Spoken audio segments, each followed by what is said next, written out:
On to this story now, shift our focus to issues surrounding whistleblowers.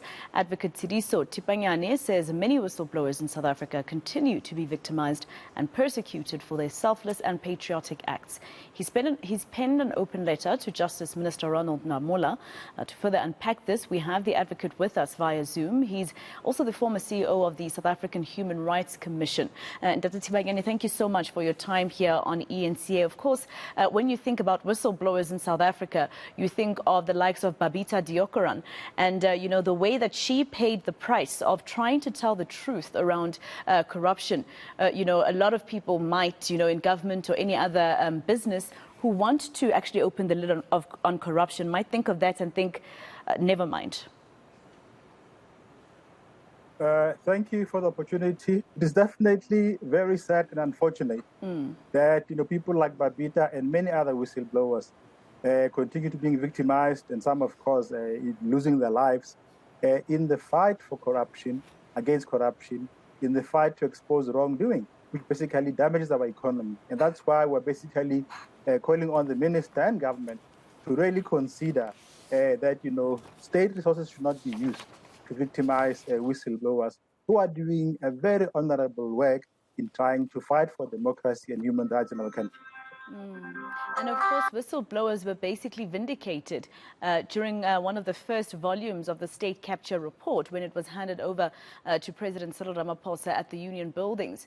The Chief Justice now, Raymond Zondo, saying that whistleblowers should be protected. And I see that in your letter, you feel that government is not doing enough to protect whistleblowers. Instead, their resources are the ones used to make sure that the whistleblowers are treated even more badly.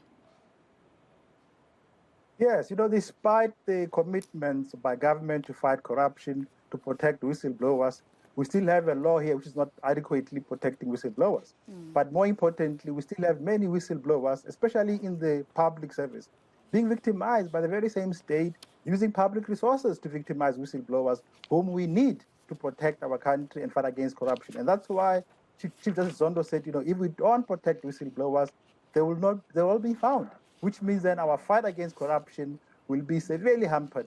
And finally, the victimization of whistleblowers is a human rights violation.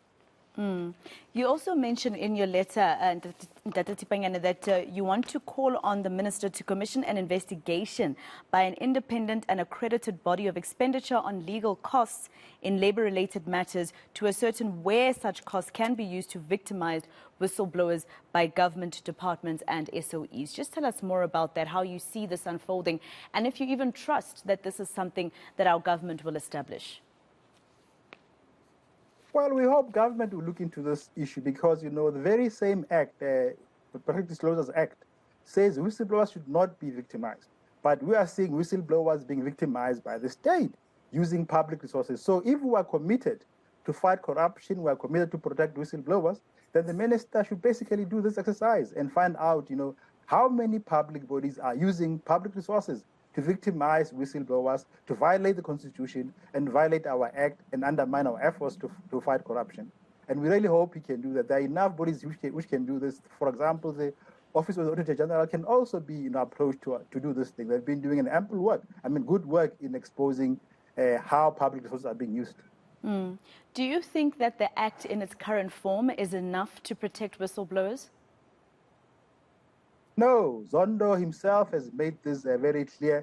A few weeks ago, Justice Khampepe at Gibbs also have mentioned that the act itself is actually a dinosaur. Yeah. It does need to be amended. That's why we in civil society have basically drafted a model law, which we hope government will look into to see how the act could further be improved to ensure that there's a much more conducive environment for whistleblowing in this country. So basically, perhaps because, you're mentioning even Justice Khampepe, and I do remember her saying that the act is too old and it needs to be revived or, changed a little bit to address the social ills that we've seen in our country right now. And even your Chief Justice Raymond Zondo saying the same about the act. So do you think that maybe there's not enough political will all the way to Parliament, not just the Justice Minister and or politicians within the ANC?